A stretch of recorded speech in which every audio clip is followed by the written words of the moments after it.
Fala pessoal, tudo jóia? Muito boa noite, bom dia, boa tarde a todos que estão ouvindo esse podcast. Apresento aqui a vocês o nosso primeiro programa, Conversando Direito, e hoje eu tenho a oportunidade de estar aqui conversando com uma pessoa que tem uma grande trajetória, uma pessoa que conheço desde criança, que acompanhou o nosso crescimento, e para mim é uma honra estar aqui conversando com vocês, conversando direito. Então, hoje convido aqui, eu agradeço desde já o convite do Dr. Carlos Claudino, né, que hoje passou, né, por tantas profissões e hoje é tabelião, né, já foi advogado, né, tem bastante experiência, vasta experiência no mundo jurídico. Então, para mim, Carlão, é uma satisfação imensa. Eu tenho o orgulho de dizer que lhe admiro demais como profissional, né? Conheço aí há bastante tempo, desde a infância, como falei, e agradeço a aceitação do convite, e é isso, né? Vamos conversar aqui sobre esse mundo do direito. Pois é, doutor Carlos Claudino, para mim, antes do doutor, era conhecido como Carlão. Então, fui escrevente, depois advogado, hoje tabelião de cartório, e é muito interessante encontrar hoje como um profissional e advogado. Eu sempre admirei a sua trajetória, que como ninguém tem no direito imobiliário, né, o direito cartorário, sempre tive essa admiração pela seriedade do trabalho que sempre desenvolveu aqui para a sociedade na questão de inventários, na questão de registro de imóveis.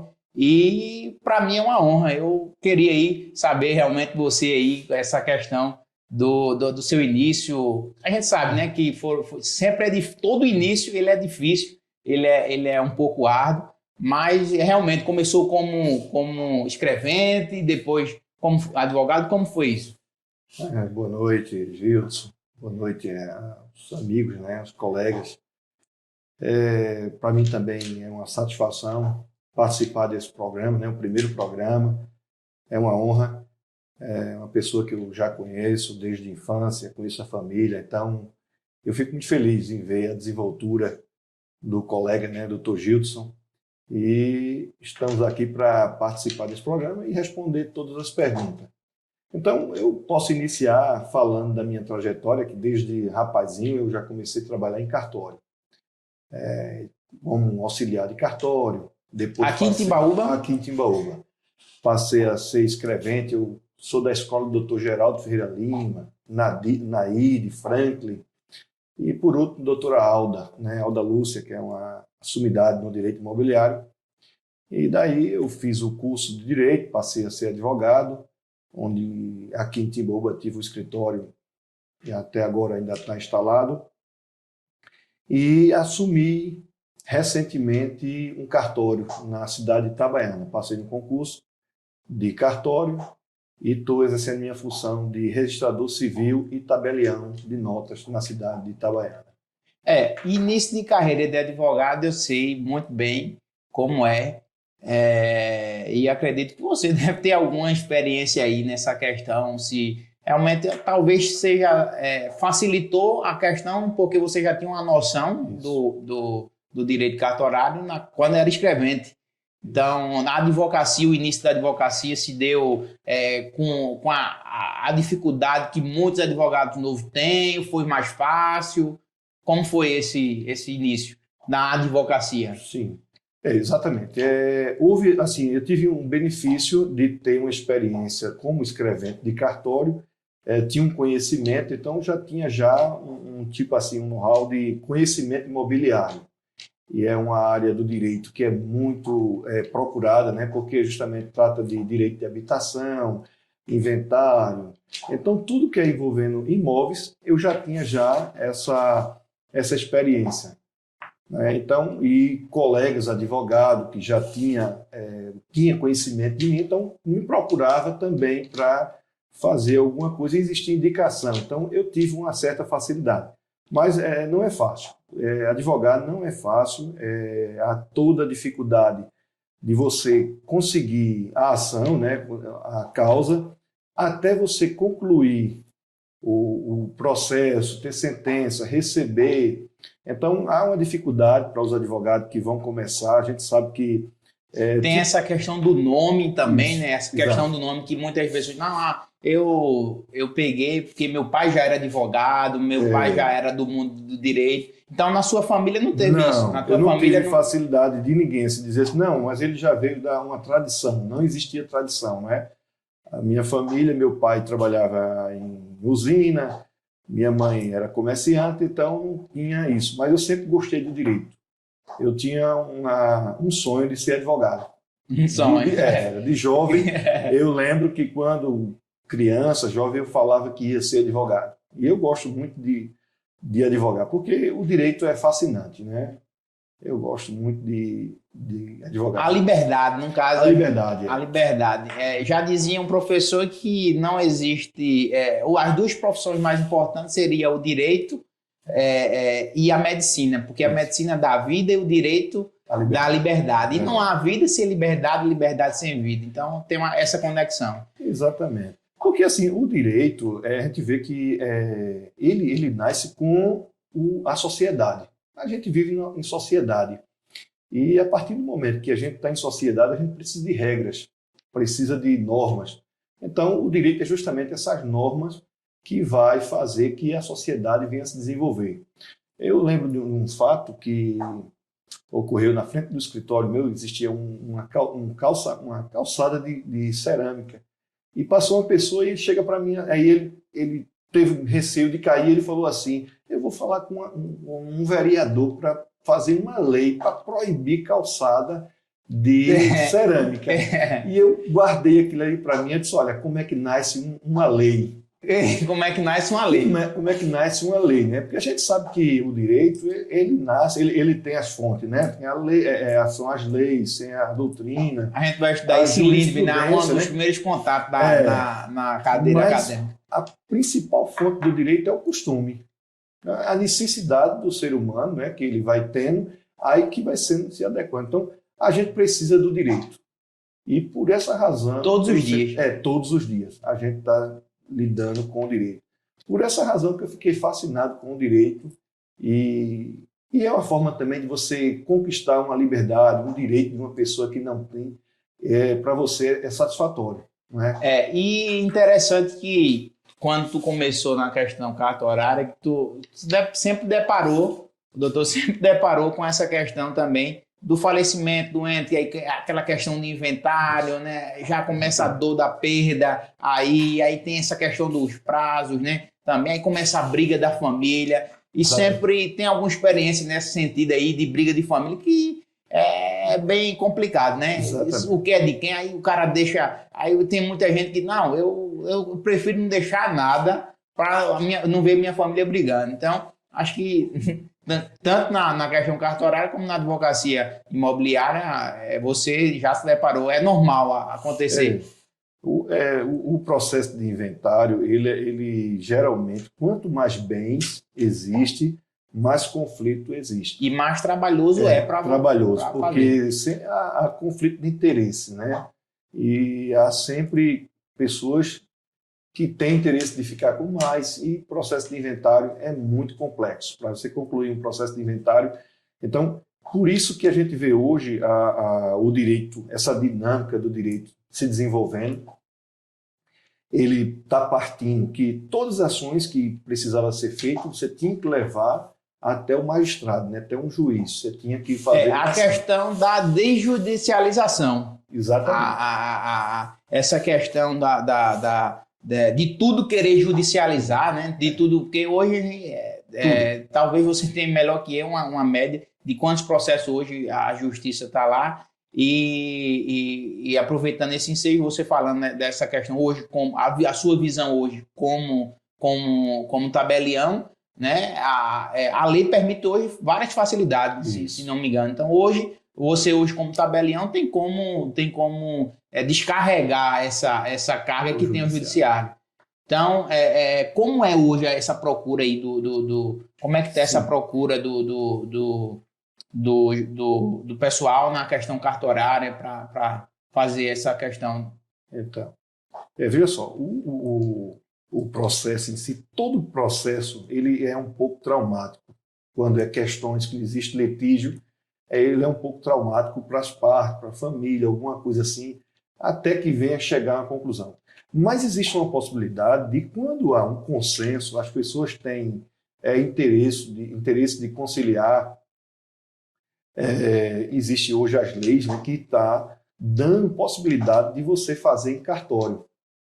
Você procura um advogado da sua confiança e diz assim, olha, eu quero fazer um inventário do meu pai, da minha mãe, parente O divórcio meu. permanece sempre aquela questão. Não tem filho, mas não tem capaz, tá? Consegue fazer quantos dias? Não, olha, o divórcio hoje você casa hoje, amanhã se quiser divorciar, você já pode ir no cartório e faz um divórcio. Então, isso desde 2007, né, houve a lei 11.441, eu lembro bem porque foi a lei que eu fiz a minha conclusão, né, meu trabalho de conclusão. Não poderia ser outro tema. Quando eu fiz em 2007, eu fiz o meu trabalho de conclusão do curso, eu fiz baseado no aspecto jurídico do inventário extrajudicial. Eita, foi. Então, era uma coisa nova, não tinha muito material, mas assim, foi muito bom. Até hoje eu tenho esse material que me ajuda muito e facilitou muito. Então, você pode fazer o inventário, que poderia passar anos e anos, você consegue fazer o inventário com 2, 3 meses. Você procura o advogado, vai no cartório e diz, olha, tem esses bens, tem esses herdeiros, a gente quer fazer dessa forma, quer ser amigável. Então, você consegue fazer uma facilidade muito grande, rapidez, você faz. Então, daí houve essa desjudicialização.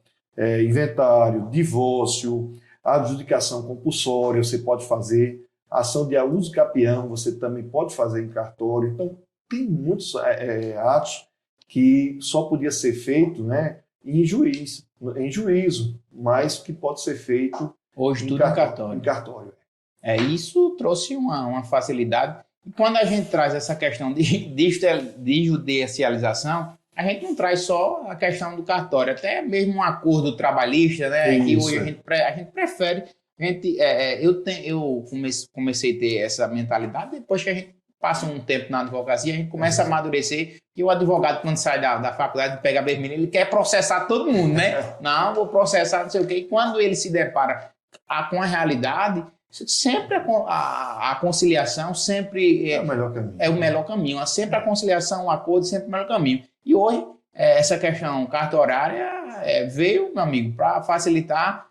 2007, como você falou, a lei 2007, veio para facilitar tudo. E eu acho muito interessante da lei permitir essa questão, justamente por conta desses prazos, da sobrecarga que a justiça tem, e o direito cartorário veio para facilitar a gente que é advogado.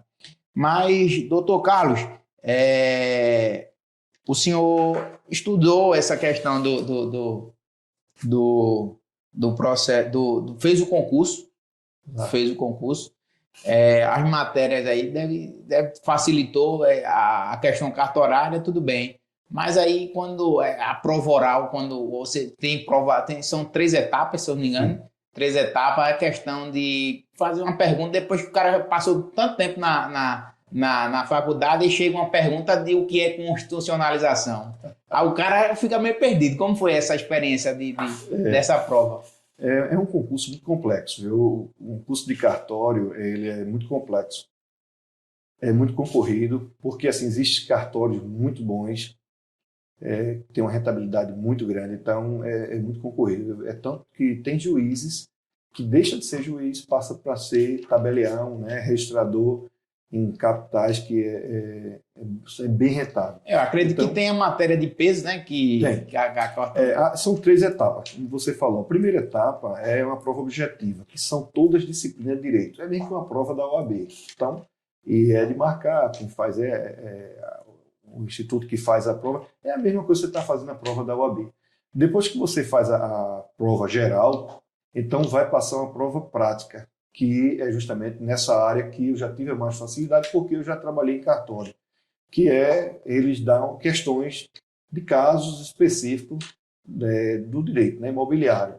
Então, tem essa prova, né, uma prova prática, e depois tem a prova oral, que é uma prova mais complexa, assim, porque a gente pega de surpresa. Você não sabe Pergunta, vem lá, tem que responder, mas como eu falei, é bem complexa, você tem que estudar bastante para participar dessa prova.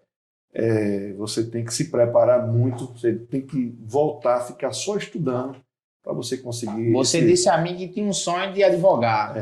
Tinha um sonho de advogar, ou veio aí um Liamei que depois tomou outros rumos? Eu sei que a paixão do direito imobiliário é bom, mas aí o que te levou O que me levou a um cartório é mais uma segurança, porque o advogado, ele não tem salário, né? O advogado autônomo, ele não tem um salário fixo, então ele pode ter um rendimento bom um mês, ele pode passar vários meses sem ter um rendimento. Então, essa insegurança que me deixava aflito, porque, né, família, você tem sua estrutura toda, as despesas fixas, e a gente que não tem trabalho fixo, né, você não tem um vínculo empregatício ou contrato de alguma coisa, você tem essa dificuldade.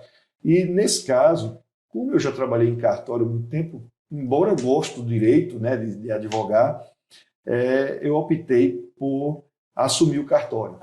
Estou aí, já vai fazer 2 anos já que eu estou exercendo essa função de assumindo cartório, mas no caso tem a paixão pela advocacia ainda, tem a paixão pela... Não deixa de ser, porque quando o tabelião, ele tem essa função de justamente quando chega às partes, a gente dizer o direito a ele, o seu direito tem isso, você pode fazer isso, porque o tabelião ele só faz o que a lei permite fazer. Quando tem aquela confusão, você acaba intermediando aquela conciliação. Desse modo. Então, a gente não se afasta do direito, não, né? Eu não estou advogando, mas estou envolvido, né, com os colegas que chegam para tratar de determinado assunto, traz para o cartório e diz, olha, estou precisando fazer isso, qual é o melhor caminho? Então, a gente dá mostra, né, o que pode ser feito, e aí a gente conclui o ato, que seria uma escritura de compra e venda, doação, testamento. Então, são tantos atos que são praticados em cartório. Essa questão eu confesso que o direito imobiliário ele sempre deu um nó na minha cabeça, o direito civil amplo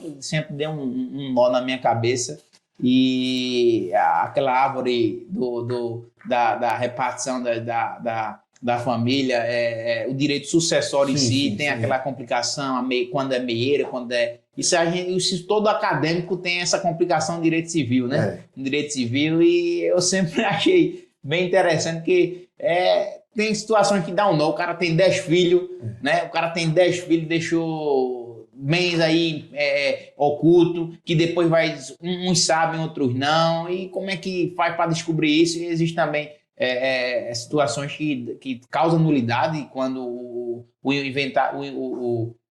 inventariante ele oculta bens, aí existe punição para ele também. No caso aí é uma sonegação de bens, né? Se o inventariante ele abre o inventário e ele sonega aquele bem, ele pode ser penalizado até perder essa parte que cabia a ele, e ele também deixa de ser o inventariante, seria nomeado outro inventariante, e pode haver essa penalidade, porque ele ocultou o patrimônio, né, do falecido. Então, é complexo. O direito sucessório ele é muito complexo. Então, daria até um dia, um outro momento só para a gente falar de direito sucessório. Você falou uma questão assim, quando é meieira, quando não herdeira. Quando é herdeira, deixou testamento. Testamento, o que pode ser feito em testamento, o que é que pode doar. Né? Porque aí tem essa questão, quando vê a questão do inventário, que existe multa, tudinho, aí não quer uso capi, um bem de família, quer uso para não ir para o inventário, e sempre tem essa dificuldade que vocês enfrentam. É porque o processo de inventário é oneroso. Não é? É tão tal que hoje grandes assim, pessoas empresários que têm muitos bens, hoje eles estão já partindo para fazer um arrodo familiar, já para dividir uma inovação no direito civil. Inovação no direito civil. Porque já para canalizar para quem vai ficar determinado bem, até para evitar confusão. A questão porcentagem empresarial também, de lucros daquela empresa, já deixar destinado para a questão da holding familiar. Porque o inventário, ele é oneroso.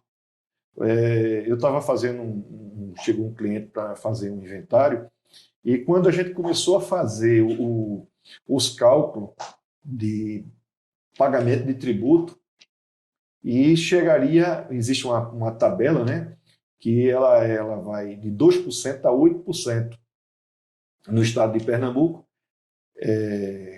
Então, quando você pega um patrimônio de 1 milhão, você bota 8%, é um valor, um valor considerado, né? Então, e geralmente as pessoas não têm, às vezes tem patrimônio, mas não tem dinheiro em espécie para pagar.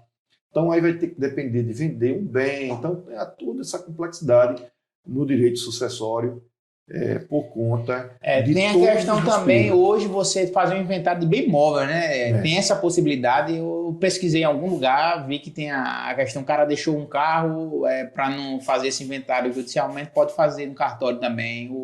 Não, pode fazer todos os bens deixados pelo falecido, pode ser feito em cartório. Bem imóveis, direito, crédito, pode ser colocado tudo dentro do processo do extrajudicial em cartório, não tem problema. Soma todo o patrimônio e faz a partilha, né, amigável, né? Para ser no cartório tem que ser amigável, todos maiores e capazes e que não tenha testamento. Inclusive, agora, recentemente, já houve até uma decisão em São Paulo que já pode ser feito o teste em cartório através de testamento, mesmo tendo testamento, mas se todo mundo concorda com aquele testamento, pode ser feito em cartório. É uma coisa nova que está chegando, acredito que em breve a gente vai poder fazer o inventário, mesmo a parte tendo um testamento.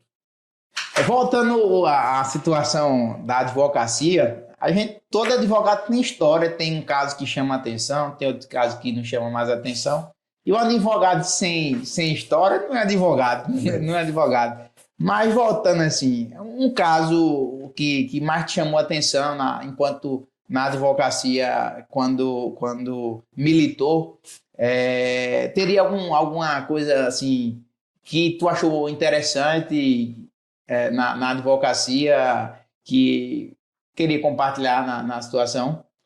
Exatamente. Eu passei 10 anos advogando, teve vários casos assim que me chamou a atenção, mas teve um que eu lembro que chamou muita atenção. Eu tive um caso que um trabalhador ele recebeu uma dação em pagamento. Ele trabalhava numa certa usina e recebeu os créditos trabalhistas dele através de uma terra. E foi feita uma dação em pagamento de um pedaço de terra e ele ficou com essa terra. E quando ele procurou vender essa terra para transformar essa propriedade em dinheiro para ele descobriu que essa terra tinha sido feita uma desapropriação pelo INCRA. Eita!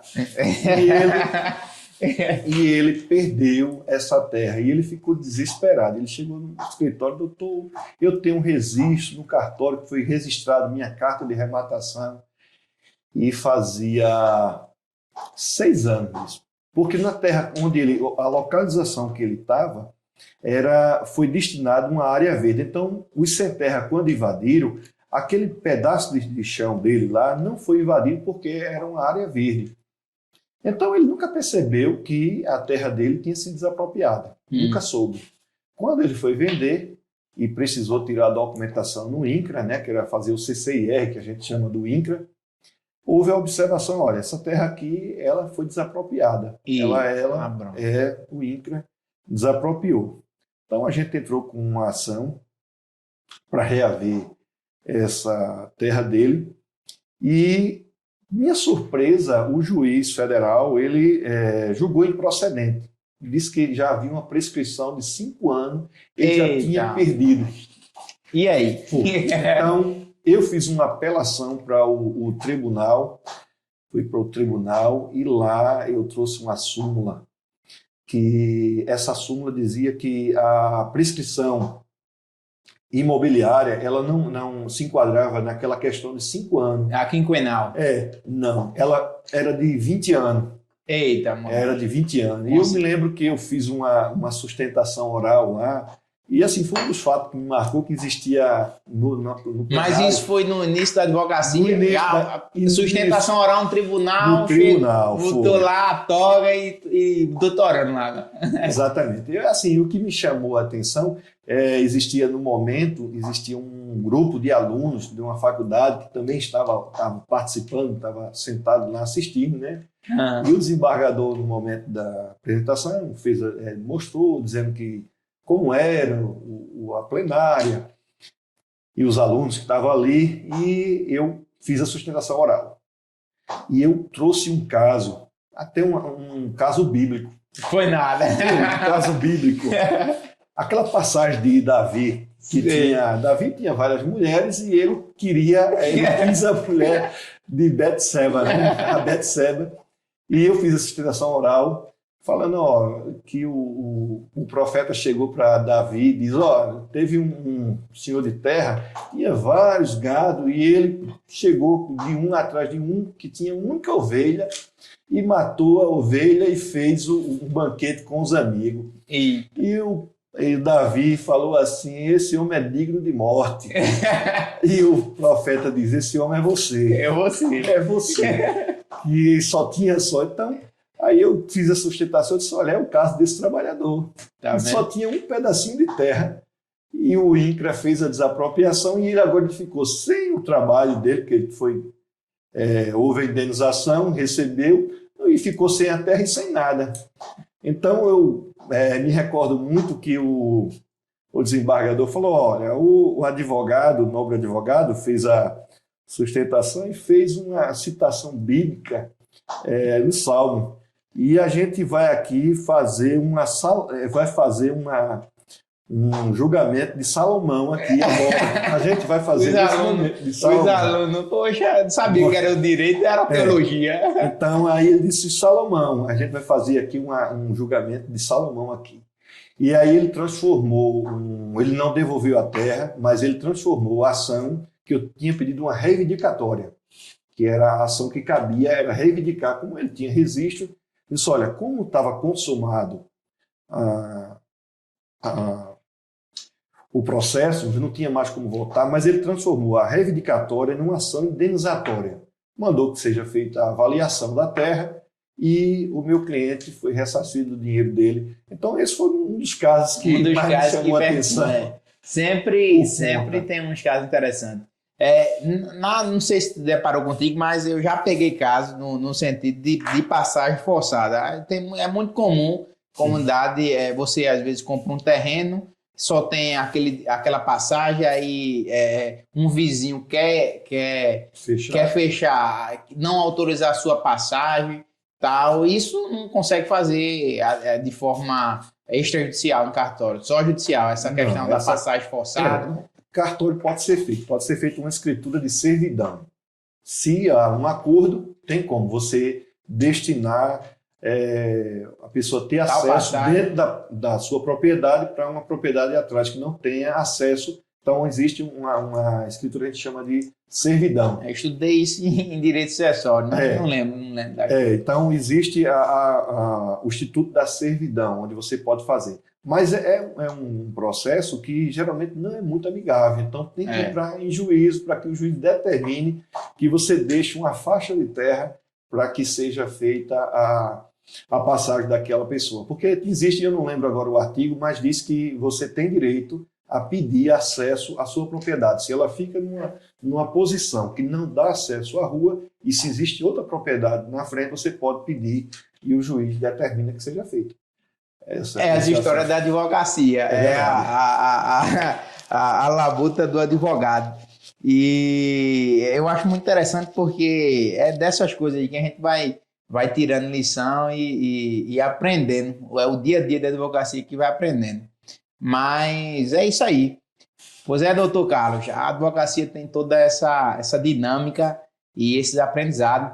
Mas eu queria o senhor falou que teve essa questão do sonho, a advocacia foi um sonho de crianças, de adolescentes do senhor.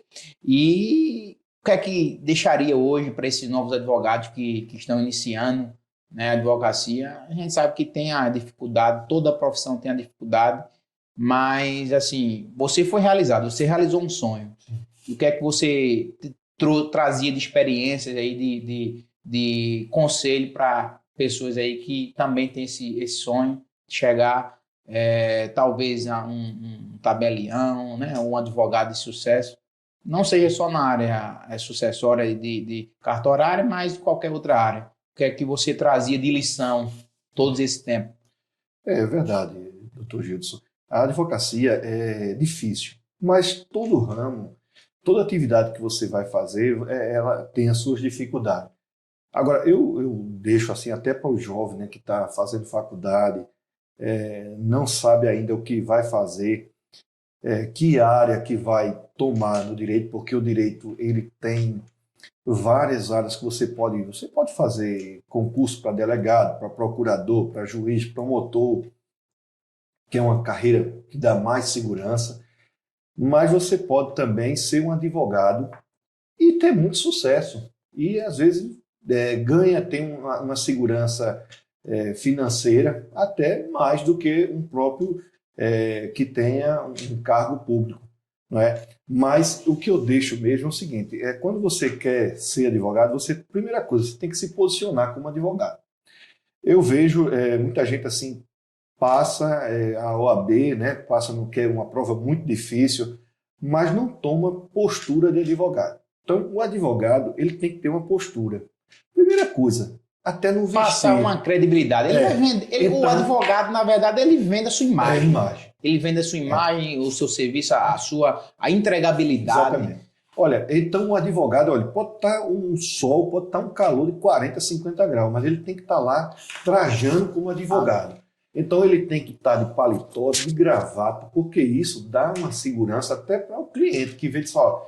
Hoje a rede social, né, a galera quer também perturbar e posta bebendo, e posta isso e aquilo e tal. Não, ele tem que ter uma postura de advogado, né? Até porque o código da OAB, né, existe, o código de ética da OAB não permite que tenha uma vida de muita ladrão. Mas o advogado, a primeira coisa que ele tem que fazer, ele se posicionar como advogado. Porque o advogado, ele é essencial, né? É um cargo... É indispensável, artigo 144 da Constituição Federal. Então, e diz mais que o juiz, o promotor e o advogado, não existe hierarquia entre eles. Então, ele tem que ter posicionamento, se posicionar como advogado e não ter medo de pedir. Porque o não, ele já tem. Porque quando alguém vem procurar ele... como a gente falou anteriormente, ele tem que peticionar. Uma vez na semana ele tem que peticionar. O não ele já tem. Então ele não tem que ter medo. Ele tem que ter coragem.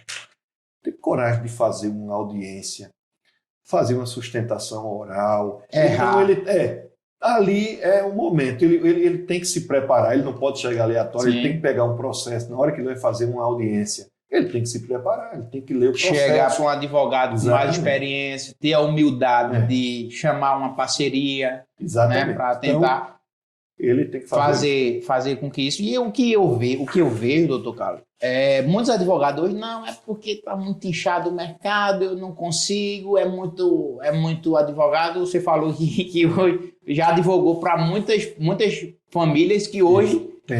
Que hoje o próprio familiar é advogado. Né? Realmente. Hoje eu estava fazendo um levantamento aqui de vários clientes que eu tinha e eles têm filhos, filhas, genro, nora, advogado. Entendeu? Agora, quando você se especializa... Ou alguns que começam na advocacia, mas... Então, e assim, existe um número muito grande, né? Eu acho que em Timbaúba, tem mais de 100 advogados, não sei nem contar quantos tem. O último levantamento em Pernambuco, a OAB está em quase 63 mil advogados, certo? Que isso é inscrição, mas aí... Mas a nossa região aqui, eu digo assim, na nossa cidade, se você for olhar assim, aí você vai ficar com medo. Não, porque não existe isso, não. Os bons vão ficar. Exatamente. Porque, assim, quem for entrar na advocacia e ficar pensando nisso porque tem muito, não vai ficar, esse já vai sair. Então, Quem entra tem que ter coragem, tem que se comportar como um advogado, perseverar e buscar o direito, peticionar, procurar o direito, porque todo dia existe uma injustiça. Todo dia vai haver a liberdade, seja no direito de família, seja no direito trabalhista, seja no direito previdenciário, sempre há uma... A sociedade, ela é voltada, sempre vai ter questões e abrange várias... do direito do trânsito, do trabalho, previdenciário. Então, todo mundo tem uma causa. Se você for conversar com alguém, advogado tem isso. Você chega em uma festa, as pessoas já vão falando, consultando você. Exatamente. Doutor, é que nem médico. O médico, quando você chega, pai, eu estou sentindo isso, me tira uma dúvida, tal. Já vem logo perguntando, doutor, olha, porque minha mãe tem não sei que, tanta idade, já quer saber da aposentadoria, uma pensão, alguma coisa. Então, em todo lugar que você chega, vai haver alguém que está precisando de um advogado. Então, é por aí que você vai pegar. E não pense que você vai pegar grandes causas no início, não. Você vai pegar causas que aparentemente são simples. Mas essa experiência que você vai tendo é que você vai aprender. Porque faculdade, doutor Gilson, não aprende ali, você aprende. A faculdade da gente é o dia a dia. É o dia a dia. E quem ensina advogado é advogado.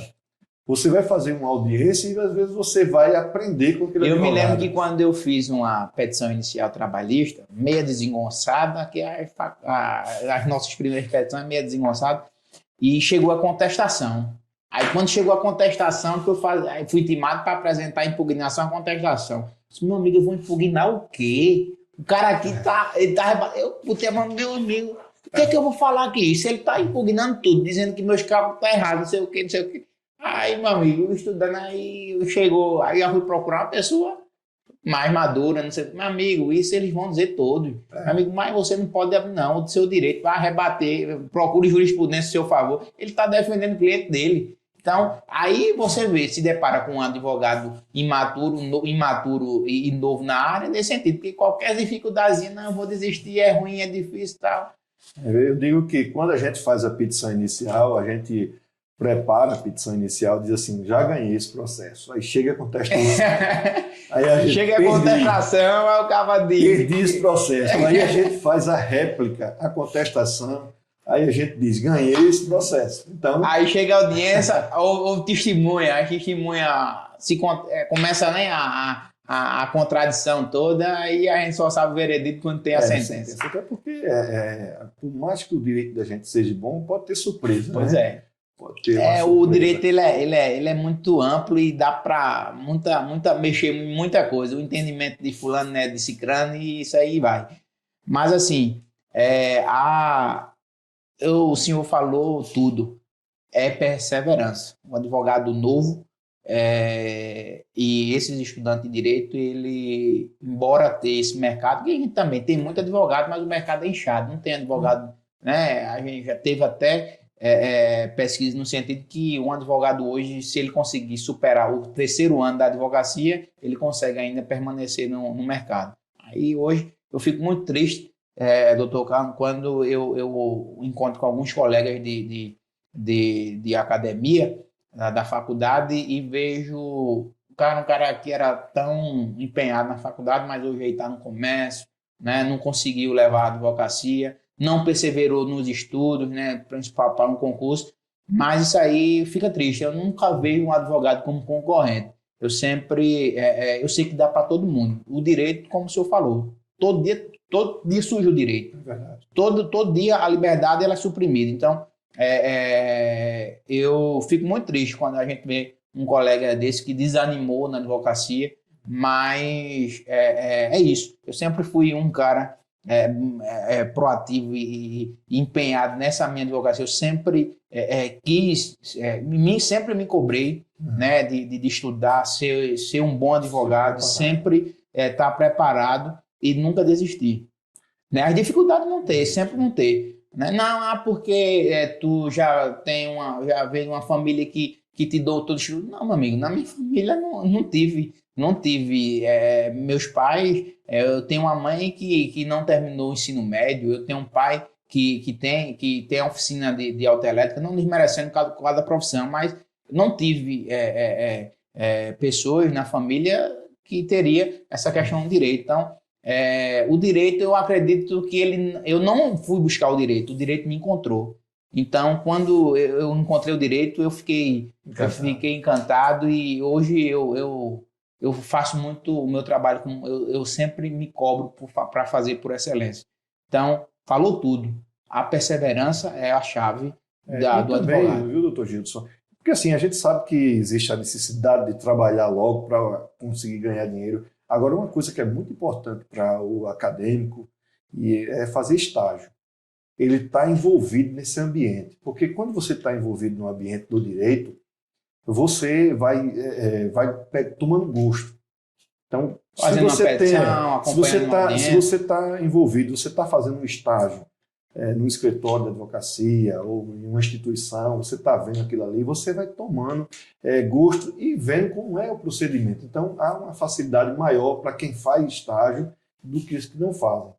É um caminho a ser feito, procurar estágio. Então, a faculdade está sempre procurando colocar esses alunos. Se posicionar, como sempre falou. Exatamente. Posicionar como advogado e buscar. Porque quando você passa a estar dentro de fórum, despachando, fazendo diligência, pegando processo, então você está vendo aquilo ali como é. Quando chegar o seu momento, você já está preparado. Do que você sair de uma faculdade, faz a prova da OAB e vai começar a fazer. Então, você não sabe, não tem nem ideia do que você vai fazer. Então, há essa dificuldade. Pois é. Não é verdade? Então, também uma dica é procurar fazer estágio. Perseverança. É verdade. Perseverança e força de vontade e acreditar. Acreditar que tudo pode ser realidade. E é isso aí. Doutor Carlos, eu agradeço, né, a aceitação do convite, né? Espero mais vezes a gente poder conversar desse mundo do direito, né? Repito, a admiração que eu tenho pelo senhor é muito boa, é muito grande, e continue sendo essa pessoa aí simples e o profissional supera tudo.